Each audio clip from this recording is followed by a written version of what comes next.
What's going on, everyone? It's Nick and I'm back with another video. This time it's about the Giants and I'm gonna go over pretty much their offseason and also their draft. I actually haven't covered rounds 4 through 7 yet, so I'm gonna do that in this video. And also I'm gonna predict how the season's gonna go game by game. So before we go any further, please remember to drop a like. It only takes 1 second, really helps out. Also, please remember to subscribe if you're new here. I cover basketball, baseball, and football on this channel, so if you love any of those 3 sports, this is definitely the place for you. And also hit that notification bell so you don't miss any of my future uploads. So, with this video, a friend of mine, Brian, told me that I should predict each game on the Giants schedule. It's obviously a way too early prediction kind of thing because it's still only May, but it's something that I already saw Diggy546 do. At first I didn't want to copy his material, but then I let him know that I was requested this. He gave me the green light for it, and I see that other Giants YouTubers are doing this as well, so I may as well go for it too. I know there are still people that are low on the Giants, but I'm not one of them. Call me a fanboy if you want, but I believe in this team, for real. And the last time I did believe in this team was 4 years ago. It's been a while since I have believed in this team. And okay, last time I believed in this team was 2017 and the Giants went 3-13. Why did I have to remind myself? But this time we have a real coach now, unlike that sucker Ben McAdoo. Joe Judge is the real deal. And Joe Judge finally got this team headed in the right direction, and now, yeah, 6-10 is not good. I know, I'm not going to be delusional. 6-10 is not good, and really no one in the NFC East deserved to play meaningful football in December. I get it, and I think that any fan of any of those 4 teams would be able to say that too, that none of those 4 teams really deserve to play meaningful football in December of last year. But after starting the season 1-7, this team finished the season 5-3. They never gave up. They could have tanked to draft Trevor Lawrence, but no, that's not what they did, and I'm happy about it. The fact that Joe Judge is bringing in a culture for this team. So with the offseason moves that they made, as we know about, Kenny Golladay, a #1 receiver, drafting Kadarius Toney, getting Kyle Rudolph, and also bringing in Adoree Jackson and John Ross for some receiver depth. And also in the draft getting Azeez Ojulari, a pick I absolutely love because the Giants really needed an edge rusher, and also placing that franchise tag on Leonard Williams. I really like what the Giants did this offseason. Now, because I didn't go over rounds 4 through 7 in the draft, I will actually go over that now. And for those who saw my first 2 draft reaction videos, you know that I was thinking when they drafted Aaron Robinson, but I love getting Kadarius Toney and Azeez Ojulari. And here's the thing with Aaron Robinson. It's not like I thought that he's going to be bad. It's just that I felt like cornerback depth wasn't exactly what the Giants really needed, especially after getting Adoree Jackson. But you know what? We know Adoree Jackson's injury history, and hey, Aaron Robinson, he could be good, so I'm not exactly pissed off about it. It was just kind of, I don't know, but for now I'll go with it. And also, you don't want to draft a position just to draft that position, because we saw how that worked out with Eric Flowers. But hey, Andrew Thomas played a lot better after Mark Colombo got fired. I still believe in him, especially now that he gets to have a real training camp and a preseason. And I also know the Giants signed an undrafted free agent from Florida, and I'm going to be honest, I don't know much about him, but if you've seen his tape, yeah, feel free to let me know what you think in the comments. And the 4th round pick that the Giants made, Ellerson Smith. I really like that pick. He's 6'6" with a 41-inch vertical leap. Sounds like a basketball player, right? And he gives them another edge rusher. And with Wayne Gallman headed to San Francisco and Dion Lewis very likely to not be back, they needed some running back depth, so I like getting Gary Brightwell, and they also got Corey Stewart from the Eagles. So we just gotta hope Saquon is healthy, but in case he's not, then, well, at least the running back depth was addressed. But Saquon's gotta be healthy this year, for real. Football gods, please. I pray to the football gods, if you exist, please keep Saquon Barkley healthy this year. So, overall, while yes, I would have liked to upgrade the offensive line, I still like the picks that the Giants made. And it looks like Joe Judge and Dave Gettleman are really trusting the offensive line. And you know what? They know more about football than I ever will, so I'll give them the benefit of the doubt here. And with Nate Solder coming back, yeah, he was not good in the 2 years he did play with the Giants, and then he opted out of last season. And I also think it's important to remember that his 5-year-old son has cancer, and in 2019 they had to remove tumors. So while I can't relate because I'm not a dad, I'm sure any parent would tell you that when you're going through something like that with your kid, yeah, it's not going to be easy.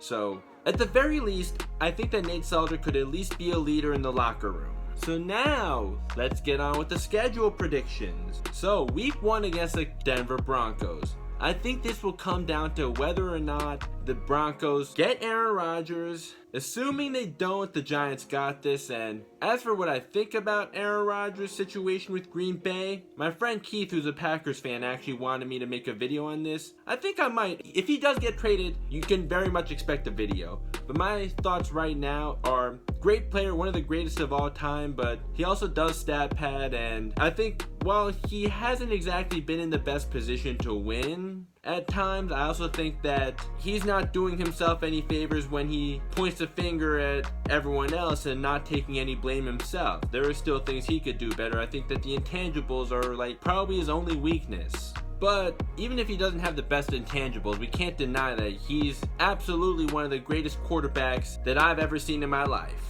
Well, not just in my life, because I'm not even 30 years old yet, but one of the greatest of all time. And the Broncos really just need a quarterback. They do have talent on their team, but assuming that they don't get Aaron Rodgers, I'm just going to go with the Giants going 1-0 here. Now, week 2 against the Washington football team. How do you still not have a real name yet?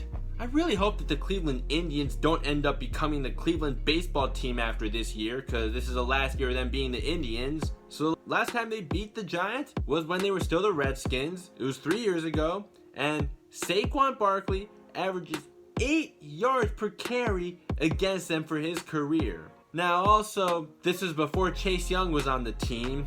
I'll keep that in mind.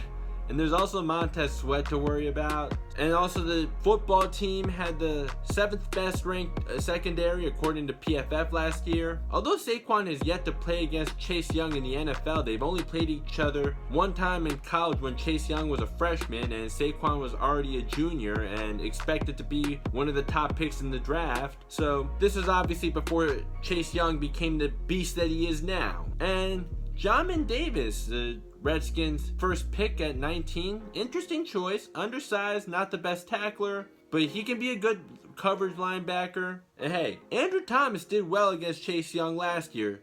And now that he has a real preseason to go through, yeah, I can definitely see him at least being able to contain him. But overall, I think that this is going to be a low-scoring game. Alright, to make things interesting, I'm going to give Washington the win for this one. This is tough though, because divisional games are very hard to predict, and we also never know which version of Ryan Fitzpatrick we'll get. And also I'm not expecting the Giants to sweep the division. Like, while I have hope in this team to actually do well this year, I actually do think that this division is actually not a joke like it was last year. Like, Washington is actually going to be pretty good, and Dallas, they have a good team, but coaching is their problem. It's not the team. It's not the roster construction. But we will get to Dallas eventually. So, okay, here the Giants are at 1-1. Now moving on to week 3, the Atlanta Falcons. And now after having to face Von Miller and Chase Young in the first 2 weeks, there is Grady Jarrett that they have to worry about, but I still trust the Giants defense and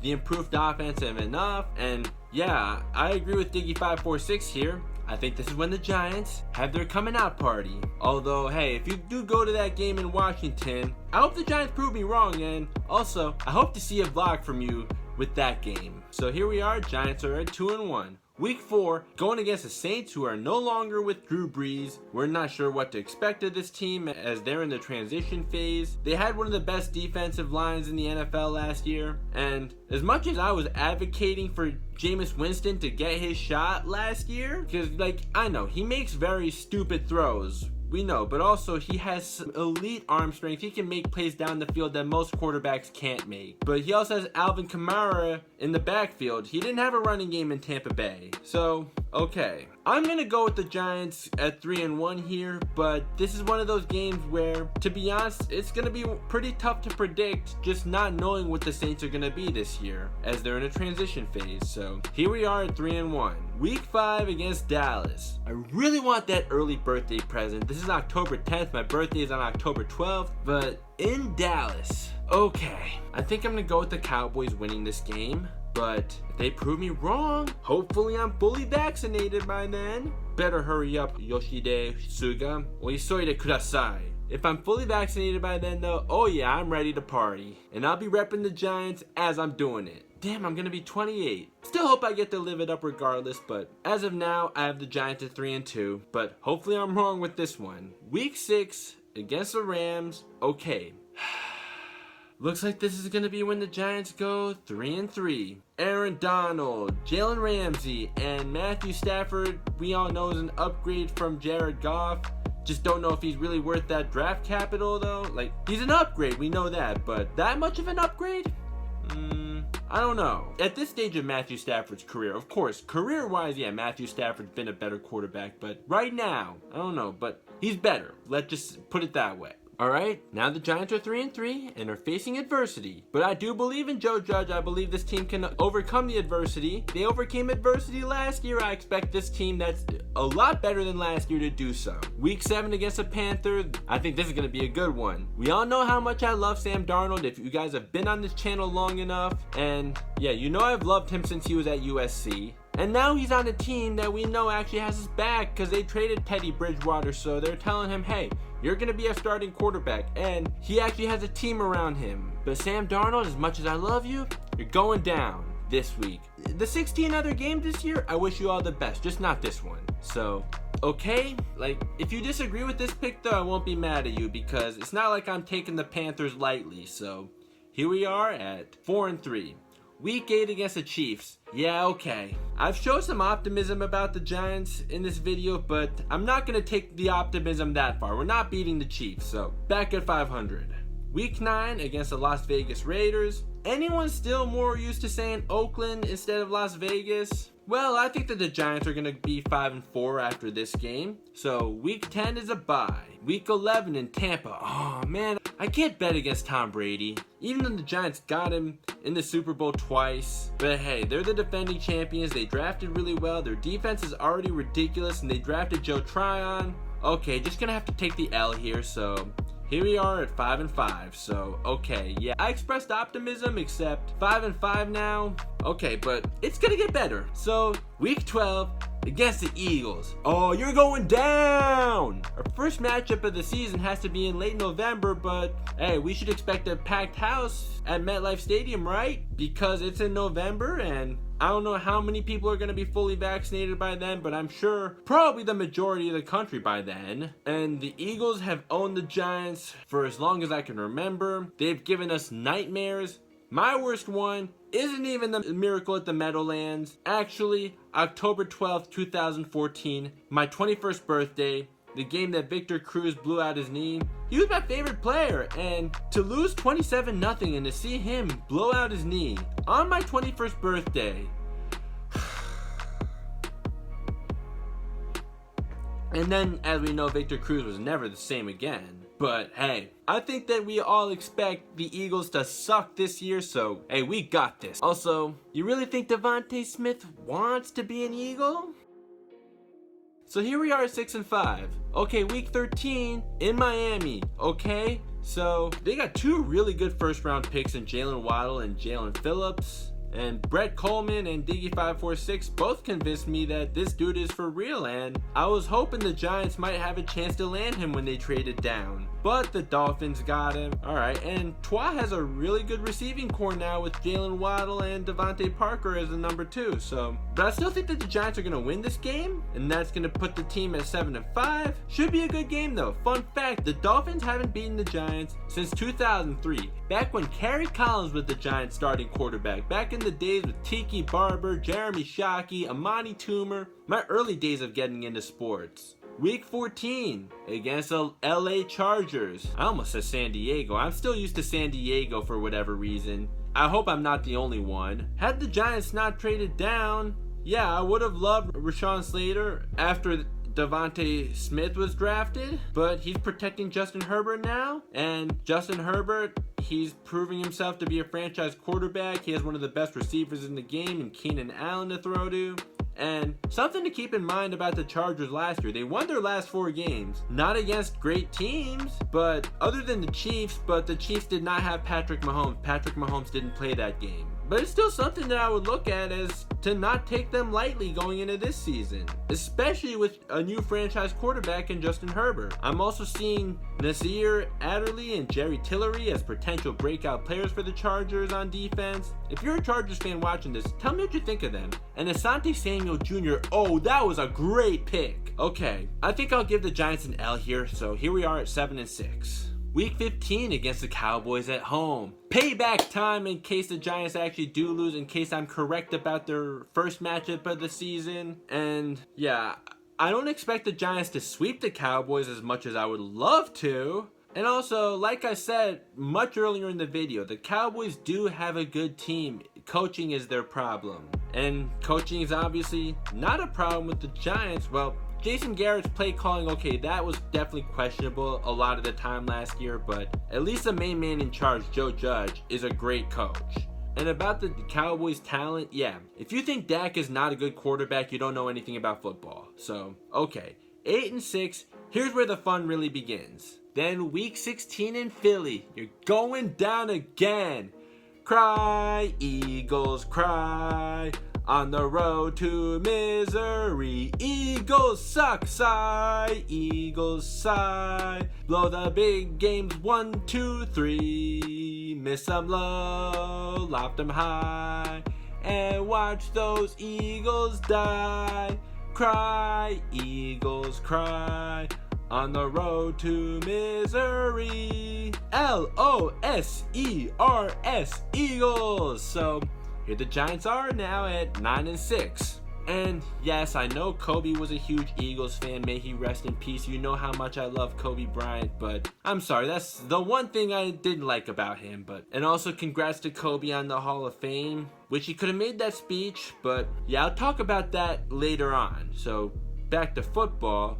Week 17 against the Bears at Soldier Field. And yeah, let's look to get to Justin Fields. Let's make him have a long day. And I don't hate the Bears, but I do hope they suck so that the Giants have a great draft pick, since the Giants do have their first round pick next year. And the Bears do have the 3rd toughest schedule. So yeah, nothing against the Bears. I just want the best draft pick possible. And I think that the Giants will win this game. Probably will be a low scoring game. So here we are at 10-6. Now week 18, since it's 17 games this year. Not sure how I feel about that, but I guess we'll see how that goes. I say the Giants win this time around against the Washington football team and win the division at 11-6 or 10-7 if Aaron Rodgers is a Bronco. The football team gets the first matchup, and then the Giants get the more important one late in the season. So, okay. I know there are going to be people who disagree with me here, and that's fine. I really do think my team had a great offseason. I really do think that they have what it takes to be a winning team now.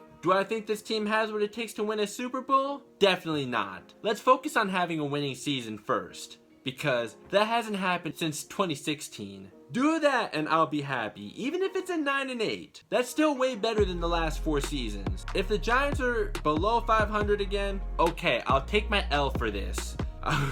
Really spoke for over 20 minutes just to take an L if the Giants are under 500 again, but it is what it is. And also, these are way too early predictions, just to keep that in mind. We don't even have injuries to factor in yet, or even COVID, because that could very potentially be a factor into this season, because even if you're fully vaccinated, you can still get the virus. So yeah, and perhaps this will be Daniel Jones' make or break year. You know, I've been critical of him before, but I've also digressed from that, and right now my thoughts on him are that the jury is still out. But this year, with the weapons he has no excuses.